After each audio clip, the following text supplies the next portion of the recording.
मित्रों, श्री कृष्ण के अनुसार पाप तब उत्पन्न होता है जब मन मोह में फंस जाता है, अर्थात मोह ही पाप का कारण बनता है। ये मोह किसी वस्तु, किसी व्यक्ति, धन दौलत, किसी जानवर आदि के लिए उत्पन्न हो सकता है। मोह ही उस वस्तु के प्रति व्यक्ति को उत्साहित करता है। आपकी नजर में इस दुनिया में सबसे बड़ा पापी कौन है, स्त्री या पुरुष? अगर आपको नहीं पता है तो इस कहानी को जरूर सुनिए। इसके बाद आपको पता चल जाएगा कि भगवान श्री कृष्ण की नजर में सबसे बड़ा पापी कौन है, स्त्री या पुरुष। मित्रों, एक जंगल में एक तोता और मैना प्रेम पूर्वक आपस में मिलकर रहते थे। उनमें बहुत प्रेम था। एक दिन किसी विवाद के कारण तोता और मैना के बीच लड़ाई हो गई। तोते ने कहा कि इस संसार में सबसे बड़ी पापी और विश्वासघाती स्त्री होती है। मैना ने जवाब दिया कि इस संसार में सबसे ज्यादा पापी और विश्वासघाती पुरुष होते हैं।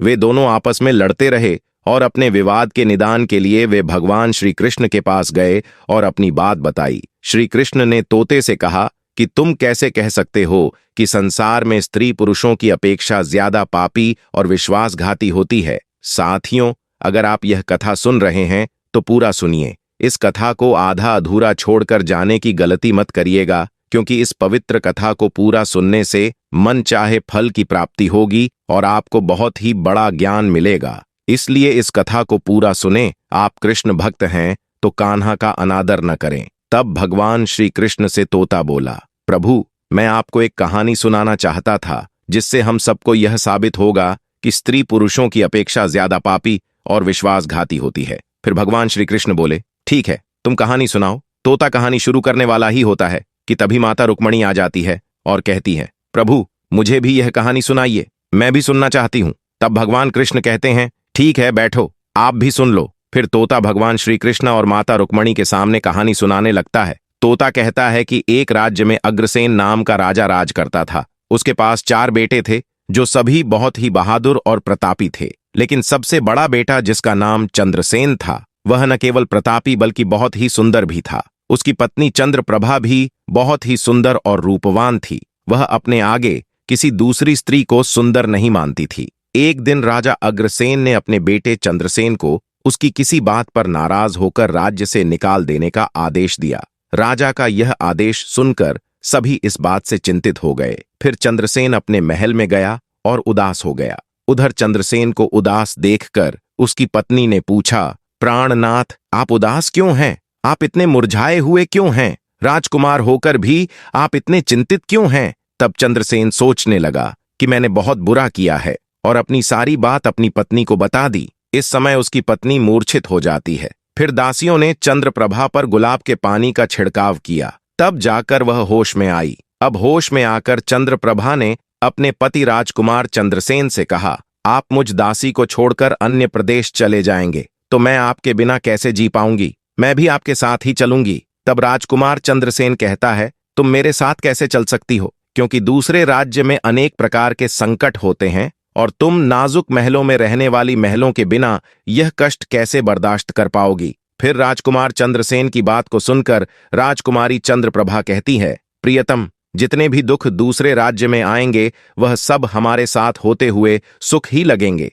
लेकिन महल के सुख बिना आपके जंगल के दुखों से भी अधिक डरावने लगेंगे। इसलिए मैं भी आपके साथ चलूंगी। अब तोता कहता है, प्रभु, राजकुमारी चंद्रप्रभा की आंखों में आंसू देखकर चंद्रसेन ने मन में सोचा कि वह मेरे बिना नहीं रह सकती, इसीलिए मुझे इसको तड़पते हुए छोड़कर जाना सही नहीं होगा। इन सभी बातों को सोचते हुए राजकुमार चंद्रसेन अपनी पत्नी चंद्रप्रभा से कहते हैं, तुम उदास नहीं होना, हम तुम्हें साथ लेकर जाएंगे। इस बात से प्रभा खुश हो जाती है और अपने पति के साथ जाने की तैयारी करने लगती है। अगली सुबह में राज्य से बाहर निकलकर एक जंगल में पहुंचते हैं। चलते चलते थक जाते हैं और फिर वह एक बरगद के वृक्ष के नीचे विश्राम करने का निर्णय लेते हैं। वह बहुत थके हुए थे। ठंडी हवा के झोंकों में उन्हें तुरंत नींद आ गई, परंतु कुछ देर बाद वहीं पर एक सांप ने चंद्रप्रभा को काट लिया। फिर तोता कहता है, प्रभु, आगे सुनिए। सांप के डसते ही राजकुमारी तड़पने लगी और चंद्रसेन की आंख खुल गई। राजकुमारी को तड़पता हुआ देखकर और सांप को जाता हुआ देखकर चंद्रसेन बेचैन हो गए। फिर कुछ देर बाद राजकुमारी की मौत हो गई। इस प्रकार मृतक राजकुमारी को देखकर चंद्रसेन ऊंचे स्वर में रोने लगे। फिर चंद्रसेन ने मन में सोचा, अब जब जीवन संगिनी ही मर गई है तो मैं जी कर क्या करूंगा? मैं इसी जंगल में अपने प्राण त्याग दूंगा। ऐसा मन में सोचकर वह चंद्रप्रभा के शव के पास से उठता है और जंगल से लकड़ियां इकट्ठी करने लगता है और रो रो कर कहता है कि मैं भी चंद्रप्रभा की चिता में जलकर मर जाऊंगा। लेकिन तभी इस समय स्वर्ग से एक देवदूत आता है और चंद्रसेन को रोते हुए देखकर उसके मन में दया आती है। वह राजकुमार चंद्रसेन के पास जाता है और पूछता है कि तुम क्यों रो रहे हो? आखिरकार तुम्हारा दुख क्या है? तो राजकुमार चंद्रसेन ने देवदूत से कहा, मेरे पास अपना दुख कहने की हिम्मत नहीं है। मुझे चाहिए कि यह धरती फट जाए और मैं इसमें समा जाऊं। फिर देवदूत ने कहा, तुम मुझे अपना हाल बताओ, शायद मैं तुम्हारी मदद कर सकूं। फिर चंद्रसेन ने कहा, महाराज, मैं एक राजकुमार हूं और राजा अग्रसेन का बेटा। मेरे पिता ने मुझे राज्य छोड़ने के लिए कहा था, इसलिए मेरी पत्नी और मैं इस जंगल में चलते चलते यहाँ आ गए। यहाँ आकर मेरी पत्नी को सर्प ने काट लिया और उसकी मृत्यु हो गई और मैं लकड़ियां इकट्ठा कर रहा हूं ताकि मैं अपनी पत्नी के साथ ही जलकर अपने आप को भी अग्नि के हवाले कर सकूं। तब तोता कहता है, हे प्रभु, आगे सुनिए। चंद्रसेन की बातों को सुनकर देवदूत कहते हैं, राजकुमार, तू बड़ा मूर्ख है। यह संसार है, यह इंसानों का आना जाना लगा रहता है। इस शरीर को एक दिन सबको त्यागना पड़ेगा। तू भी इसे जानता है। इस संसार में कोई भी किसी के साथ नहीं आता और न ही किसी के साथ जाता है। फिर भी तुम मूर्खों की तरह यह बात कर रहे हो। अगर तू जीवित रहेगा तो बहुत सारी रानियां तुझे मिलेगी, इसलिए मेरे कहने पर मरने का विचार छोड़ दो। इस मानव शरीर को प्राप्त करने के लिए देवता भी बेहद इच्छुक होते हैं। फिर तू शरीर को क्यों नष्ट करना चाहता है? इस प्रकार देवदूत के शब्दों को सुनकर चंद्रसेन कहता है, महाराज, आपने जो कुछ कहा है वह सत्य है, किंतु ऐसी पतिव्रता पत्नी मुझे किसी जन्म में भी नहीं मिलेगी, इसलिए मैं इसके साथ ही मरूंगा। चंद्रसेन के विचार सुनकर देवदूत ने जान लिया कि यह अपनी पत्नी के बिना नहीं रह सकता है। तब देवदूत ने चंद्रसेन से कहा, राजकुमार, तेरी पत्नी को जीवित करने के लिए केवल एक ही उपाय है। अब तुम मेरी बात को ध्यान से सुनो। यदि तुम इस उपाय को कर सकते हो तो तुम्हारी पत्नी जीवित हो सकती है। फिर चंद्रसेन ने कहा, महाराज, आप जो कुछ भी कहेंगे वह सब करने के लिए तैयार हूं, केवल मेरी पत्नी को जीवित कर देना। तब देवदूत ने कहा, तुम्हारी पत्नी की आयु केवल 20 वर्ष थी, जिसे उसने बिता दिया। इसके बदले तेरी उम्र 70 वर्ष की है,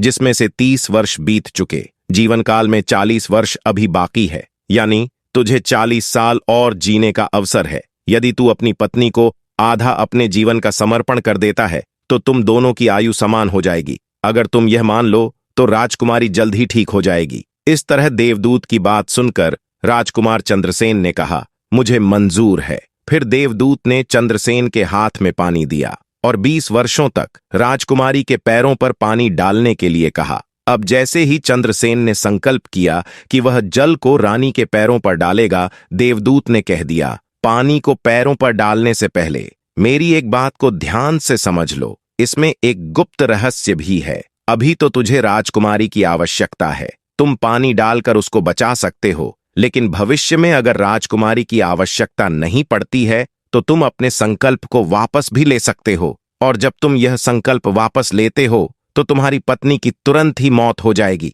परंतु एक बात हमेशा याद रखना, इस संकल्प को कभी वापस ले सकने की बात राजकुमारी से मत कहना, वरना तुम अपने संकल्प को वापस नहीं ले सकोगे। हमेशा याद रखना, जीवन में कुछ बातें हमेशा छुपा कर रखनी चाहिए, क्योंकि कभी कभी यह बात काम आ सकती है। फिर ऐसा कहकर और उस रानी के सामने न आकर वो देवदूत अंतर ध्यान में चले गए। चंद्रप्रभा को होश आ जाता है और चंद्रसेन राजकुमारी से कहता है, तुम सो गई थी और बहुत थकी हुई थी, इसलिए मैंने तुम्हें नहीं जगाया। इस प्रकार राजकुमार चंद्रसेन ने अपनी पत्नी से सारी बातें छुपा ली कि सांप ने तुम्हें काट लिया था और तुम मर गई थी। मैंने तुम्हें फिर जीवित कैसे किया है, ये सब राजकुमार ने अपनी पत्नी से छुपा लिया। फिर तोता बोला, प्रभु। फिर वह दोनों आगे बढ़ गए। कई दिनों बाद उन्होंने एक बहुत ही सुंदर स्थान देखा। वहां पर एक भिक्षु की कुटिया थी। जब वहां पहुंचे तो उन्होंने देखा कि एक सुंदर युवा भिक्षु शांति से बैठकर कोई साधना कर रहा था। वे दोनों बहुत ही थके हुए थे, इसलिए वे भी भिक्षु के पास बैठ गए। उस समय राजकुमार ने अपनी पत्नी से कहा, राजकुमारी, हमें प्यास लगी है, हम कुएं पर जाकर पानी पी लेते हैं। अगर तुम भी प्यासी हो तो तुम्हारे लिए भी पानी ले आते हैं। तब राजकुमार की बात को सुनकर चंद्रप्रभा ने कहा, मुझे तो प्यास नहीं लगी है, आप जाइए और पानी पी आइए। इसके बाद राजकुमारी का जवाब सुनकर राजकुमार चंद्रसेन एक लंबी रस्सी लेकर कुएं की ओर जाते हैं। राजकुमार जब पानी पीने पहुंचे तो राजकुमारी चंद्रप्रभा उस भिक्षु की ओर देखती है। चंद्रप्रभा भिक्षु की सुंदरता को देखकर उस पर मोहित हो गई, अर्थात वह उसको दिल दे बैठी थी। अब वह भिक्षु से कहती है कि है महोदय, आप तो यहाँ बहुत खुशी से रहते हैं। भिक्षु ने कहा, सुनो, तुम भी मेरे साथ रह सकती हो, लेकिन तुम्हारे पति भी साथ में है, तो हम कैसे तुमको रख सकते हैं। इसके बाद राजकुमारी चंद्रप्रभा ने भिक्षु के सामने अपनी प्रेम लीला प्रकट की। तो भिक्षु ने कहा, मैं एक उपाय बताता हूं, तुम अपने पति को जिस कुएं में वह पानी पीने गया है, इस कुएं में धकेल देना, फिर जो होगा हम देख लेंगे। फिर भिक्षु की बात सुनकर चंद्रप्रभा ने कहा, ठीक है, मैं ऐसा ही करूंगी। अब इतनी ही देर में राजकुमार चंद्रसेन पानी पीकर राजकुमारी के पास आया तो वह कहने लगी, मुझे भी अब प्यास लग रही है, कुएं पर वापस चलकर मुझे भी पानी पिलाओ। तो राजकुमार चंद्रसेन बोला, मैंने तुमसे पहले ही पूछा था और तुमने मना कर दिया था। खैर, अगर तुमको प्यास लगी है तो मैं अभी पानी लेकर आता हूं। तब चंद्रसेन पानी लेने चला तो चंद्रप्रभा भी उसके साथ चल दी और कहने लगी, मैं भी तुम्हारे साथ चलती हूं। बेचारा चंद्रसेन तो उसके प्रेम में पागल था। उसको क्या मालूम था कि यह मेरे प्राण लेने के लिए मेरे साथ आ रही है। साथियों, वास्तव में विद्वान सच कहते हैं कि स्त्रियों के चरित्र को देवता भी नहीं जान सकते। मानव क्या चीज है, उनके जाल में अच्छे अच्छे बुद्धिमान भी फंस जाते हैं। जब राजकुमार चंद्रसेन कुएं पर जाकर पानी भरने के लिए बाल्टी डालता है तो चंद्रप्रभा अपने पति यानी राजकुमार चंद्रसेन को धक्का देकर कुएं में गिरा देती है और खुद उस भिक्षु के पास चली जाती है। वह भिक्षु राजकुमारी को अपने साथ ले जाकर एक राज्य में बस जाता है। वहां दोनों खुशी से रहने लगते हैं। भिक्षु ने फिर चंद्रप्रभा को ऐसा नाचना और गाना सिखाया कि वह नृत्यांगना के रूप में मशहूर हो गई। धीरे धीरे वह राजकुमारी पूरे नगर में प्रसिद्ध हो गई। इस तरह चंद्रप्रभा के नृत्य और गीत के कारण उस भिक्षु के पास लाखों रुपए बन गए। राजकुमारी भी उस भिक्षु के साथ मस्ती में रहने लगी। जिस समय चंद्रप्रभा ने अपने पति चंद्रसेन को कुएं में धकेल दिया था, तब संयोग से एक जंजीर जो कुएं में लटकी थी उसे चंद्रसेन ने पकड़ लिया था और उसको पकड़ कुएं में लटकता रहा। ईश्वर को याद करते हुए वह सोचने लगा, क्या यही मेरे प्यार की सजा है। कुछ समय बाद बंजारों का एक काफिला वहां आया। काफिले में से एक बंजारा बाल्टी लेकर कुएं का पानी भरने लगा। जब उसने पानी में बाल्टी डाली तब चंद्रसेन ने उसकी बाल्टी को हाथ से पकड़ लिया। बंजारा यह देखकर चौंक गया और पूछा, तुम कौन हो राजकुमार। चंद्रसेन ने कहा, भाई मैं अटका हुआ हूं, मुझे यहां से निकालो और मेरी जान बचाओ। मैं सारी जिंदगी आपके उपकार को नहीं भूलूंगा। और ऐसा कहकर के राजकुमार चंद्रसेन बंजारे से प्रार्थना करने लगा। फिर राजकुमार चंद्रसेन के दुख को देखकर बंजारे को उस पर दया आ गई और उसने चंद्रसेन को कुएं से बाहर निकाल लिया और फिर पूछा, भाई तुम कौन हो, तुम इस कुएं में कैसे गिरे, तुम मुझे अपना हाल बताओ। तब चंद्रसेन ने कहा, भाई मैं अपना हाल आपसे कैसे कहूं, जो मुश्किलें मेरे साथ हुई हैं, भगवान न करें किसी के साथ ऐसा हो। फिर चंद्रसेन ने कहा, यदि तुम मुझसे जानना ही चाहते हो तो मैं आपको अपनी कहानी सुनाता हूं। मैं एक राजकुमार हूं। मेरे पिता ने मुझे राज्य से निकाल दिया था, इसलिए मैं अपनी प्रिय पत्नी के साथ एक जंगल में पहुंच गया। मेरी पत्नी और मैं एक दूसरे से बहुत प्यार करते थे। जंगल में एक सांप ने मेरी पत्नी को काट लिया, जिससे उसकी मृत्यु हो गई। मैं जब अपनी पत्नी के साथ मरने जा रहा था तब एक देवदूत ने मुझ पर दया की और मेरी आयु के 20 वर्ष मेरी पत्नी को देने के बाद उसे पुनर्जीवित कर दिया। फिर हम उस जंगल से आगे बढ़े। कुछ दिनों बाद हम एक स्थान पर पहुंचे जहां एक भिक्षु का डेरा था। शहर के सभी व्यापारी और सेठ साहूकार राजा के यहां पहुंच गए। चंद्रसेन, जो राजकुमारी के नृत्य और गायन की प्रशंसा सुनता था, उसने भी सोचा कि मुझे इस नृत्य को देखना चाहिए। वह भी राजा के दरबार में सेठ के साथ पहुंच गया। राजकुमारी ने अप्सराओं के समान नृत्य किया और अपनी सुरीली आवाज में कई सुंदर रागों को प्रस्तुत किया। उसके गाने को सुनकर महफिल के सभी लोग आश्चर्य में आ गए और सभी ने बहुत सारे इनाम दिए। इसके साथ ही राजा से लेकर प्रजा तक सभी ने उसकी प्रशंसा की। राजकुमार चंद्रसेन ने अपने हाथ की अंगूठी निकाली जिसमें हीरा जड़ा हुआ था और उस अंगूठी को चंद्रप्रभा को भेंट कर दिया। इसके बाद चंद्रप्रभा ने अंगूठी को पहचान लिया और मन ही मन में कहने लगी, यह तो बहुत बड़ा आश्चर्य हो गया। मेरा पति जिंदा है और यहां पहुंच गया है। अब वह मुझे नहीं छोड़ेगा, इसलिए मुझे कुछ ऐसा करना चाहिए जिससे वह मारा जा सके। उसने मन में सोचा, अब मैं यहाँ के राजा को एक सुरीला गाना और नृत्य प्रस्तुत करती हूँ जिससे वह खुश होकर मुझे कुछ मांगने के लिए बोलेंगे। तब मैं राजा के आदेश से उसे मरवा दूंगी। इसके बाद राजकुमारी चंद्रप्रभा ने एक सुरीला गाना और नृत्य प्रस्तुत किया। राजकुमारी की इस बसंत की बहार को सुनकर राजा खुश हुआ। वह चंद्रप्रभा से बोले, मैं तुम पर बहुत खुश हूं, तुम मुझसे क्या मांगती हो? तब राजकुमारी ने कहा, अगर आप मुझसे प्रसन्न हैं तो सबसे पहले मुझे वचन दीजिए और फिर जो कुछ मैं मांगूंगी आप मुझे वहीं देंगे। फिर चंद्रप्रभा ने कहा, इस सभा में मेरा एक चोर है, कृपया उसे फांसी की सजा दें। राजा ने कहा, तुम उस चोर को मेरे सामने लाओ। चंद्रप्रभा ने चंद्रसेन का हाथ पकड़ा और उसे राजा के सामने ले गई। राजा ने अपने सैनिकों को आदेश दिया कि इस चोर को जल्लादों के पास ले जाओ और इसे फांसी पर चढ़ा दो। इसी बीच चंद्रसेन का सेठ भी वहां पहुंचा। वह डर कर चंद्रसेन के पास गया और पूछा, तुमने क्या चुराया है इसका, जिसके कारण वह तुझे मारना चाहती है? चंद्रसेन ने अपने मालिक से कहा, मालिक, मैंने कुछ नहीं चुराया है, बस आप इस राजा को केवल यह बता दो कि वह मेरी दो बातें सुन ले, इससे मेरी जान बच सकेगी। अब चंद्रसेन का मालिक इसे सुनकर अपने साथी व्यापारियों और साहूकारों के पास गया और सभी ने मिलकर मशवरा किया। उन्होंने कहा, मित्रों, या तो राजा न्याय करें या हम सभी इस शहर को छोड़कर कहीं और चले जाएंगे। और इस प्रकार सभी व्यापारी राजा के पास गए और कहने लगे, राजा साहब, हमारा मुनीम निर्दोष है, उसे मार देने का आपका आदेश है। वह कह रहा है कि वह अपनी दो बातें आपको कहना चाहता है, फिर भी आपको लगे कि उसने अपराध किया है तो उसे फांसी दे देंगे, लेकिन वह कहता है कि मेरे मरने से पहले राजा केवल मेरी दो बातों को जरूर सुने। फिर राजा ने व्यापारियों की बात सुनकर कहा, ठीक है, मुनीम को बुलाओ। चंद्रसेन को लेकर राजा के सामने लाया गया और राजा ने कहा, तुम जो कुछ कहना चाहते हो वह मेरे सामने कहो। तब राजकुमार चंद्रसेन ने कहा,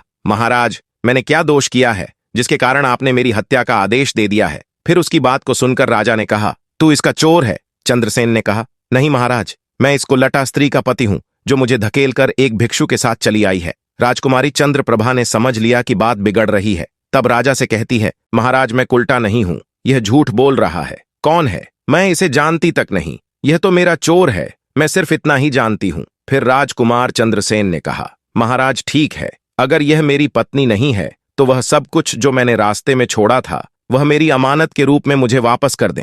राजकुमार ने अपनी अमानत को लौटाने की बात की तो राजकुमारी चंद्रप्रभा ने इसे स्वीकार कर लिया। तब चंद्र ने कहा, अच्छा, अब तुम अपने हाथों में पानी लो, हमारा न्याय इसी सभा में होगा। पानी लेकर उसने जमीन पर रखा और कहा, वह वस्तु जो तुमने मुझे रास्ते में दी थी मैं वापस कर रहा हूं। चंद्रप्रभा ने भी पानी लिया और कहा, जो वस्तु उसने मुझे रास्ते में दी थी मैं वापस कर रही हूं। जैसे ही उसने अपने हाथों का पानी छोड़ा, राजकुमारी के प्राण छूट गए। यह दृश्य देखकर वहां के लोग हैरान रह गए। तो राजा यह देख चिंतित होकर चंद्रसेन से कहा, यह क्या हो गया, बताओ मुझे सच्चाई। तब राजकुमार चंद्रसेन ने अपनी कहानी शुरू की, अपने जीवन की सब घटनाओं को खोलकर बताते हुए उसके देश निकाले जाने से लेकर अब तक की सभी घटनाओं को सुनाया। राजा ने सब कुछ सुनकर चंद्रसेन को अपने गले लगा लिया। अपनी बेटी की शादी चंद्रसेन के साथ कर दी। तोते ने कहा, प्रभु, मैंने इस कहानी को सुना है, मैं स्त्रियों से घृणा करता हूं और मैं यह कह सकता हूं कि इस संसार में स्त्रियां पुरुषों से अधिक पापी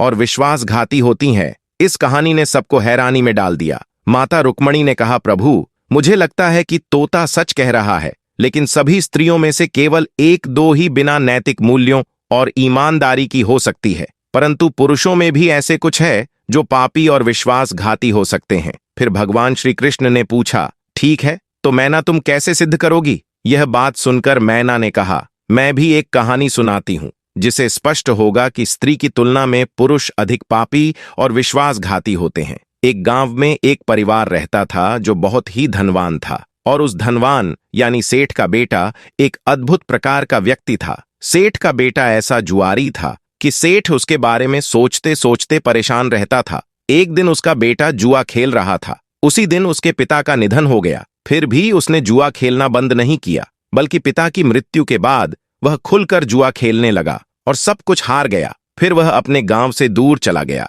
और एक सेठ के घर पहुंचा और सेठ से बोला, मुझे बहुत तेज प्यास लगी है, मुझे एक गिलास पानी मिलेगा? तो सेठ ने उस युवा से पूछा कि तुम कौन हो, क्या करते हो और कहां से आए हो? इसके उत्तर में उस युवा ने कहा, मैं एक व्यापारी हूं और यहां से जा रहा था तो सोचा कि पानी पीकर चला जाऊं। तब सेठ ने पूछा कि तुम कौन सा व्यापार करते हो? तब युवा कहता है, व्यापार करते समय मेरा सामान समुद्र में गिर गया, इसलिए यदि आप मेरी कुछ मदद कर दें तो अच्छा होगा। फिर सेठ ने लड़के की बात सुनी और फिर उसकी बातों के जाल में फंस गया और कहने लगा कि बेटा, तुम तो ठीक हो और कुछ कमा भी लेते हो, तो क्या मेरी बेटी से विवाह करोगे? अब तो यह बात सुनकर युवा खुश हो जाता है और विवाह के लिए हां कह देता है, जिसके बाद दोनों का विवाह हो जाता है। प्रभु, इस प्रकार से वह सेठ अपनी बेटी को बहुत सारे धन के साथ विदा कर देता है। उधर युवा लड़के को तो बस केवल धन के लिए विवाह करना था, तो उसने वह भी कर लिया। अब विवाह के बाद जब युवा सेठ की लड़की को साथ लेकर जा रहा था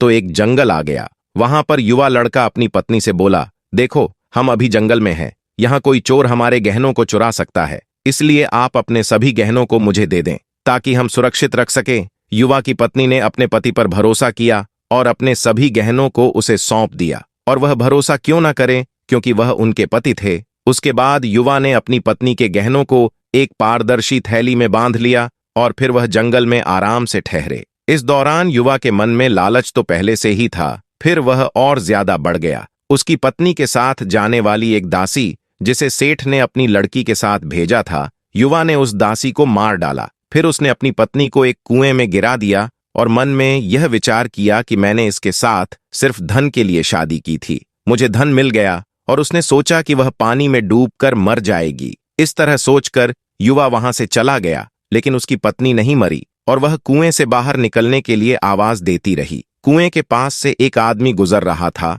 और जब उसने किसी महिला की आवाज सुनी तो उसने उस महिला को कुएं से बाहर निकाल लिया। फिर कुएं से बाहर निकलने के बाद महिला ने अपनी सारी जानकारी उस व्यक्ति को दी और उस व्यक्ति ने महिला को उसके पिता के घर पहुंचा दिया। अब जब महिला पिता के घर पहुंची तो उसके पिता ने पूछा, तुम्हारे साथ क्या हुआ? महिला ने कहा, पिताजी, जंगल में कुछ चोरों ने हम पर हमला किया था और दासी को मार दिया, मुझे कुएं में धकेल दिया और पति के बारे में कुछ पता नहीं है। बेटी की बातें सुनकर सेठ जी ने कहा, कोई बात नहीं भगवान, सब ठीक करेंगे। मैना बोली, प्रभु, इस दुनिया में पुरुष ही विश्वासघाती और पापी हो सकते हैं। अब आपके हाथ में न्याय का फैसला है। मैंने भी आपको एक कहानी सुनाई है और तोते ने भी एक कहानी सुनाई है, अब आप ही न्याय करें। उसने भी अपनी पत्नी को मारा और सारा सामान लेकर के चला गया। अब तोता और मैना की कहानी सुनकर भगवान श्री कृष्ण बोले, ठीक है तोता और मैना, मैंने तुम्हारी कहानी को ध्यान से सुना है, अब मैं तुम्हारा न्याय करता हूं। सच में इस संसार में स्त्री और पुरुष के बीच ज्यादा पापी या विश्वासघाती कौन होता है, यह मेरे लिए स्पष्ट है। श्री कृष्ण जवाब देते हैं, बिना किसी शंका के यह सत्य है कि इंसान की सोच उसके स्तर से नीचे जा सकती है और वही पापी और विश्वासघाती होता है, चाहे स्त्री हो या पुरुष। इंसान को किसी भी प्रकार के पाप करने से पहले यह सोचना चाहिए कि क्या वह सही है या नहीं। पापी और विश्वासघाती होने की कोई जाति नहीं होती, वह इंसान की सोच और कृतियों का परिणाम होता है। साथियों, वास्तव में इंसान की सोच उसके स्तर से नीचे जा सकती है और यही पापी और विश्वासघाती बना देता है। धर्म ग्रंथों के अनुसार महाभारत काल में योगीराज कृष्ण ने अमृत को प्राप्त करने वाले गुरु द्रोण के पुत्र अश्वत्थामा को भ्रूण हत्या के प्रयास दंड देते हुए उसकी अमूल्य धरोहर मणि छीन ली थी, जिसके अभाव में शक्ति विहीन हो गया था। उल्लेखनीय है कि अभिमन्यु की पत्नी उत्तरा के गर्भ में पल रहे शिशु को मारने का प्रयास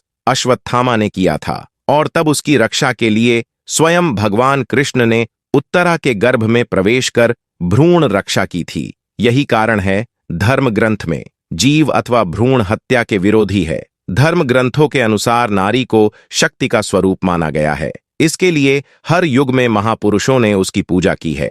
नारी ने अपने गर्भ से महापुरुषों के साथ साथ ईश्वरीय शक्ति को भी जन्म दिया है। यही कारण कि स्त्री को जगत जननी एवं सृष्टि निर्माता भी कहा गया है और सृष्टि को समाप्त करने का अधिकार पृथ्वीलोक वासियों को किसी भी धर्म ग्रंथ में नहीं दिया है। यही कारण है कि भ्रूण हत्या पाप ही नहीं, महापाप भी है। इस पाप के लिए प्राणी को 100 जन्मों तक नरक के कष्टों को झेलना होता है। देखा जाए तो महाभारत के युद्ध में एक से एक पाप हुए, लेकिन क्या अश्वत्थामा का पाप इतना बड़ा था कि भगवान श्री कृष्ण ने उसे श्राप दे दिया? रामायण के मुकाबले जितना छल और पाप महाभारत में हुआ, उसकी गिनती तक नहीं की जा सकती। दोनों तरफ से छल हुए, दोनों तरफ से मरने वालों की गिनती नहीं रही। लेकिन जितने भी लोगों की मृत्यु हुई, रणभूमि में हुई, दुर्योधन, दुशासन जैसे पापी और अधर्मी भी जंग में मरे या लगी चोटों के कारण, यानी सभी को स्वर्गलोक की प्राप्ति हुई। तो मित्रों, अब आपको पता चल गया होगा कि इस दुनिया में सबसे बड़ा पापी स्त्री है या पुरुष है। चाहे स्त्री हो या पुरुष हो, कोई भी हो, पर जो सबसे बड़ा पाप करता है वही पापी होता है। कहते हैं कि खुद को दूसरे इंसान के साथ साझा करने में सक्षम होना, जरूरत पड़ने पर भावनात्मक समर्थन देना व हासिल करना सच्चे प्यार में होता है। इसके अलावा अगर आपको लगता है कि संघर्ष और उथल-पुथल के समय किसी के साथ होने पर भरोसा महसूस करते हैं, तो आप उससे भावनात्मक तौर पर जुड़े हुए हैं। वहीं अगर आप खुद से पहले किसी दूसरे को खुश करना चाहता है, तो निश्चित तौर पर आपको उससे प्रेम है। अमूमन पूरी दुनिया में हमेशा से माताओं को इस महत्वपूर्ण व्यवहार के लिए पहचाना जाता है। कहा भी जाता है कि महिलाएं पुरुषों के मुकाबले ज्यादा बलिदानी होती हैं। भारत ही नहीं, दुनिया भर में बनने वाली ज्यादातर रोमांटिक फिल्मों, कहानियों या उपन्यासों में दिखाया जाता है कि महिलाएं पुरुषों के मुकाबले ज्यादा गहराई से प्रेम करती हैं। यही नहीं, महिलाएं पुरुषों के मुकाबले रिश्तों में ज्यादा वफादार और समर्पित होती हैं। पुरुष और महिला के बीच कई तरह के रिश्ते होते हैं, जैसे कि माता पिता, भाई बहन, पति पत्नी, माँ बेटा, बाप बेटी, देवर भाभी, जीजा साली, चाचा भतीजी और कई और। इन रिश्तों में प्यार के साथ साथ वासना भी देखी जा सकती है। कुछ रिश्तों में पुरुष और महिला के प्रेम में बड़ा अंतर होता है। पुरुष का प्रेम स्वभाव से स्वामित्व वाला होता है, जबकि महिला का प्रेम मुक्तिदायक होता है। पुरुष का प्रेम गति का प्रतीक होता है, जबकि महिला का प्रेम स्थिरता का प्रतीक होता है। पुरुष प्रेम के सागर में बिना सोचे समझे छलांग लगा देते हैं, जबकि महिलाएं प्रेम के सागर में बहुत सोच समझकर धीरे धीरे उतरती हैं। कुछ और बातें भी पुरुष और महिला के रिश्तों से जुड़ी हैं। एक स्त्री और पुरुष का रिश्ता सिर्फ विश्वास पर निर्भर करता है। अगर विश्वास डगमगा जाए तो रिश्ते में खटास आने लगता है। घर परिवार और रिश्तों को संभालने की जिम्मेदारी अक्सर महिलाओं को ही निभानी पड़ती है। ऐसा इसलिए होता है क्योंकि पुरुष अपनी नौकरी या कारोबार में व्यस्त रहते हैं। यहाँ तक कि जिन परिवारों में पति पत्नी दोनों नौकरी करते हैं, वहां भी सामाजिक संबंधों को लेकर महिलाएं ज्यादा गंभीर नजर आती हैं।